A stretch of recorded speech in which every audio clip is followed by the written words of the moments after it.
Hello, I'm Will, and this is my vlog. What would you like to learn today? Today I've been asked to explain the Wild West. So, get on your little dogies, cowboys, and let's see what's doing. What we've got right here, this is an extremely poorly drawn map of the middle portion of North America, the midriff, if you will. When we're talking about the Wild West, we got to think a little bit about what's going on in terms of time and space.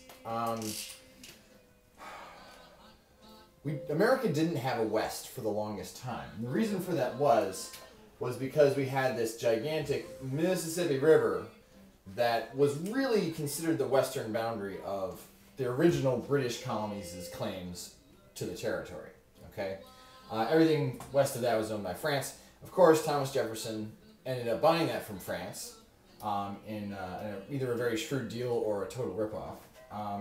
And as soon as we bought it, you see these waves of different sorts of people that start pushing out, okay? Now this land claiming was kind of murky, and broadly it was just sort of like this whole region here was what we bought, along with Louisiana. Things got really fuzzy the further out you went, because nobody was really living there. This is all just like arbitrary lines drawn on a map by Europeans. Okay, but eventually what ended up happening was we sent out enough people. We ended up getting this part. We worked out a territory with the British. Then we had a few wars with Mexico. We got Texas, all that business, okay?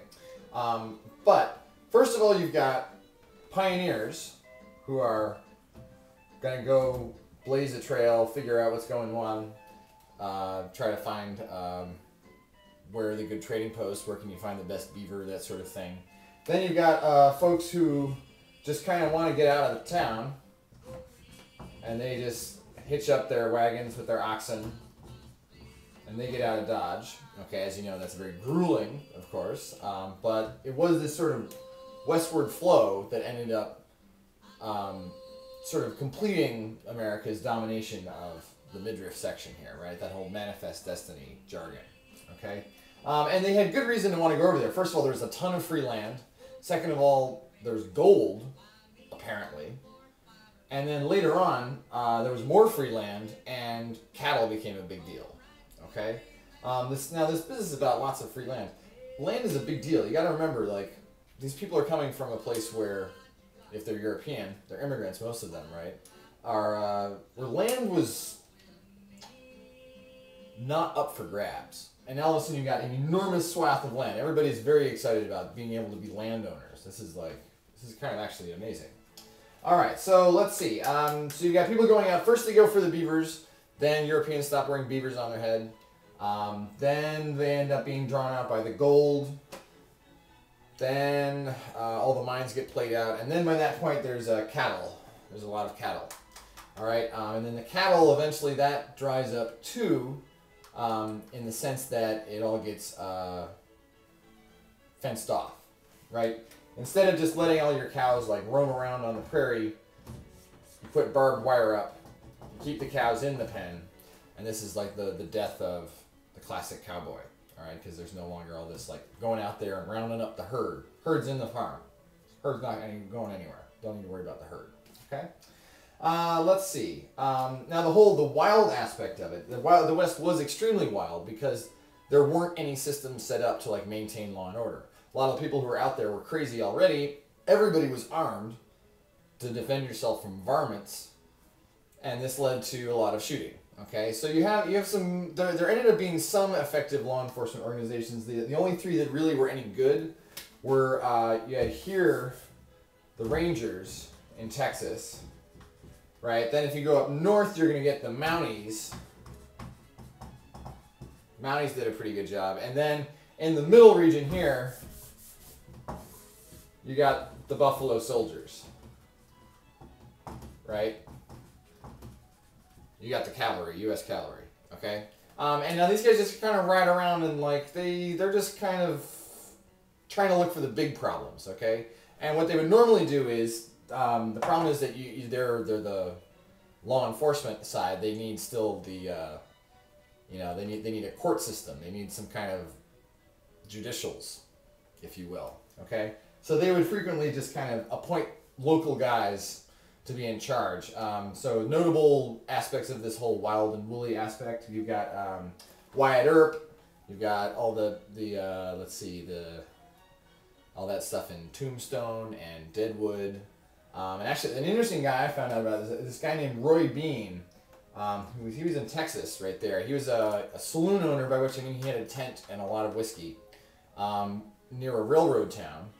There was a lot of railroad building going on. And he got somehow named Justice of the Peace, and he held court in his saloon, and his jury was like all the guys who were buying drinks at the moment. And the only punishments he ever gave were fines, which he pocketed. So it was a little loose. You know, that's kind of what we're seeing here in the Wild West. Let me think. Yeah. So it really, the actual Wild West didn't last that long. Okay, you've got from about around 1849 when the gold rush starts and people start actually moving out there in significant numbers, towards sort of the end of the 1880s when all the cows are fenced in and cowboys are no longer necessary. And everybody's pretty much figured out, all the land has been pretty much parceled out. There's railroads going across not only the whole continent, but there's spurs that go down and connect everybody else up to all the big centers. There isn't really a frontier anymore. And the West was won. Okay. I hope that was helpful in some ways. Let's proceed on to the lightning round. I feel like last time I went on for a while about hunting, so I'm trying to rein that in here. Okay, lightning round. Here we go. Lightning round. Fear of the dark. It is silly to be afraid of the dark.